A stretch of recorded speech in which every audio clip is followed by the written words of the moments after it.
اکثر و بیشتر جب تک ہمارے مطابق معاملات چلتے رہتے ہیں تب تک تو ہم اللہ پہ توکل رکھتے ہیں کہ سبحان اللہ، دیکھو اللہ کے اوپر ہم نے بھروسہ کیا تھا تو اللہ تعالیٰ نے دیکھو یہ انعام دیا ہے، یہ دیکھو اس میں بھی کامیاب کیا ہے، اس میں بھی کامیاب کیا ہے، زندگی میں یہ فائدہ بھی ہو رہا ہے، یہ فائدہ بھی ہو رہا ہے، اور میرے ریلیشن شپس بھی اچھے چل رہے ہیں، گھر کے اندر بھی معاملات اچھے چل رہے ہیں، بزنس بھی اچھا چل رہا ہے۔ مزہ تب آتا ہے اور ایکچوئل میں کیفیت جو توکل کی آپ کی پتہ چلتی ہے، اللہ کے اوپر بھروسہ کیا ہے، وہ تب پتہ چلتی ہے جب آپ کی مرضی کے مطابق معاملات نہ چل رہے ہوں۔ اس وقت بندے کا ٹیسٹ ہوتا ہے کہ کیا اس بندے نے واقعتاً اللہ کے سپرد اپنے معاملات کیے تھے کہ نہیں کیے تھے۔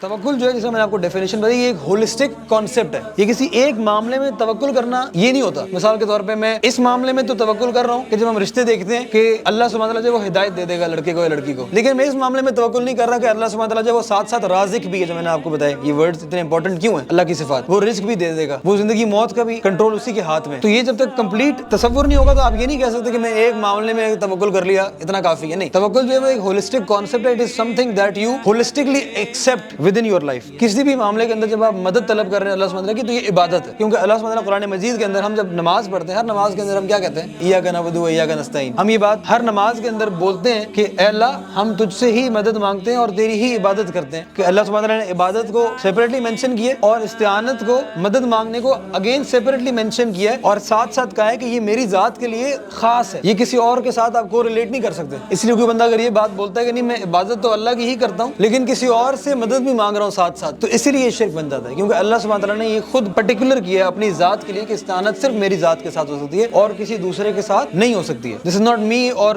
سم اسکالر سیئنگ اٹ، یہ اللہ سبحانہ وتعالیٰ نے خود کہہ دیا ہے۔ لیکن جیسی پریشانی آتی ہے نا، اس وقت نا ہم کشمکش کے عالم میں ہوتے ہیں، پھر ہم ٹینشن میں آتے ہیں کہ پتہ نہیں صحیح ہے بھی یا نہیں۔ اس وقت اپنے آپ کو اس کانسیپٹ کی یاد دلانے کی ضرورت ہے کہ چاہے شر کی بات ہو رہی ہے چاہے خیر کی بات ہو رہی ہے، ہر معاملے کے اندر اللہ کے اوپر بھروسہ رکھنا ہی در حقیقت توکل ہے۔ اگر صرف خوشی کے اندر یا خوشحالی کے اندر آپ کا اللہ کے اوپر بھروسہ ہے، اللہ کے اوپر توکل ہے، تو یہ توکل نہیں ہے۔ پھر یہ وقتی طور پہ بھروسہ تو ہو سکتا ہے کہ یہ معاملات اللہ کی وجہ سے ہو رہے ہیں، کامیابی مل رہی ہے، لیکن یہ توکل نہیں۔ توکل تب ہوگا جب اتنی ہی ایفرٹ کرنے کے باوجود آپ کو نقصان ہوگا، آپ کی مرضی کے مطابق معاملات نہیں چلیں گے، تب پتہ چلے گا کہ کیا یہ بندہ واقعتاً اللہ کے اوپر توکل رکھ رہا تھا یا صرف یہ منہ سے لپ سروس دے رہا تھا، جیسا میں نے آپ کو بتایا ابھی سے۔